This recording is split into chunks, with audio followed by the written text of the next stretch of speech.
Өдрийн мэндэ залуусаа. За өнөөдөр миний push up challenge маань 5 дахь өдөр. За намайг бүгдээрээ даал сонирч чадах нь харцгаая.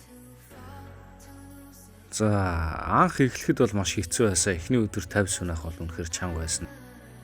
Гисэн хідэж бодсон л доо би үнэхээр яг цаашдаа хэд өрсөл сунаж чадах нь вэ гэж харахаар үнэхээр сонирхолтой санагдаад байсан. За тэгээд өдөр ирэх тусам л би хөнгөрөөд гарч ангараад хийхэд урамтай санагдаад цаашдаа хідэж хүрэх юм шиг санагдаж эхэлсэн. Би хувьдаа ингэж бодд юм. Аливаа зүйлийг анхнаас нь мөн цаашдаа өргөжүүлээд байнга мотивашн буюу урам зориг авч хийдэг бол тухайн зүйл чинь нэг хол явахгүй.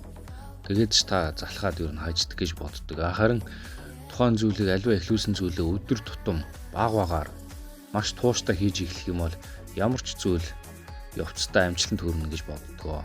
За ингээд бичлэгийн маань үзсэн та бүхэндээ баярлалаа.